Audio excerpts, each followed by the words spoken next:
It was the first night of September 2021 around midnight. I had just started my junior year the day before. Though I had school the next morning, I was still up because everything at this point was normal. I was excited to celebrate my 17th birthday just 2 days later, but I didn't know what would be coming because normal was something I took for granted. It had been raining all day due to the after effects of Hurricane Ida, but I didn't think anything of it. Around almost 1 a.m., my stepdad opened mine and my brother's doors and told us to quickly pack a bag and go downstairs. I was confused but did as told. Once I got downstairs, my mom told us we were evacuating and heading to my grandparents' house. I put on a pair of slides and packed another pair of shoes but left the others. My mom led me and my older stepbrother to the car, the water up to my ankles. We got in the car and my stepdad came out lifting my little brother, 'cause he was scared, and getting him in the car. My stepdad stayed home, while my mom dropped us off at my grandparents' just 20 minutes away. Once we got there, she went back home where the water was up to her upper thighs. It was flooding quick. Thankfully, they both got their cars out and kept our cat at the time, Jessie, safe. They made it to my grandparents' house, and we just had to wait it out. The next morning, it was the day before my birthday, but all I could think about was if my house was okay. Even Tolly, in the afternoon, my parents went to check on the house, and it had flooded all of the basement and some of the first floor. It was destroyed, and when I heard the news, it didn't feel good. That wasn't the only loss, though. My mom owns an ice cream business just around the corner, and that too took damage, and a lot of it. Everything was destroyed, and now we had a long journey ahead of us. It was the worst night of my life, and I realized how much I had taken my mostly normal life for granted. On the same day, my uncle had come back to his house from the Jersey Shore to find it ripped apart from a tornado. My grandmother was a wreck that day, having both her kids lose homes. Finally, my birthday came, and it just felt gloomy. I didn't feel like celebrating because of everything that was going on. We had a long journey ahead of us that actually took over 6 months. We lived at my grandparents' house.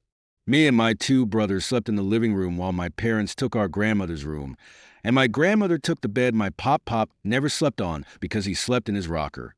It wasn't ideal, but we made it work, and finally we moved back in late February 2022, but the house was nowhere near done. When we moved back, and there was still no flooring, and only the upper 2 floors were functional. Finally, we got flooring, then some simple furniture, but our home wasn't complete till December 2023 when we finally got our finished kitchen.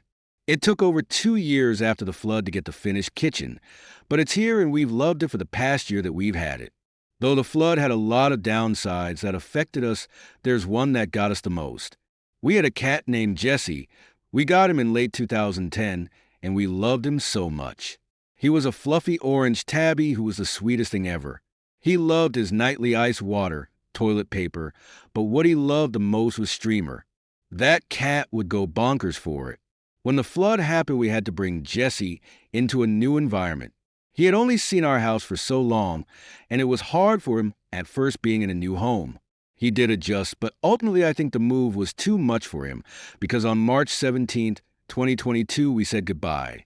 My mom told me the night before that my brother, and his girlfriend at the time would be going to my grandparents' house after school to see Jesse and spend time with him because he missed us. But the next day, around the beginning of my last period of the day, I got a text. It was my grandmother saying her and my mom were picking me early, and I was confused. My mom wrote the front office an email, and the lady told me, "Sorry for your loss."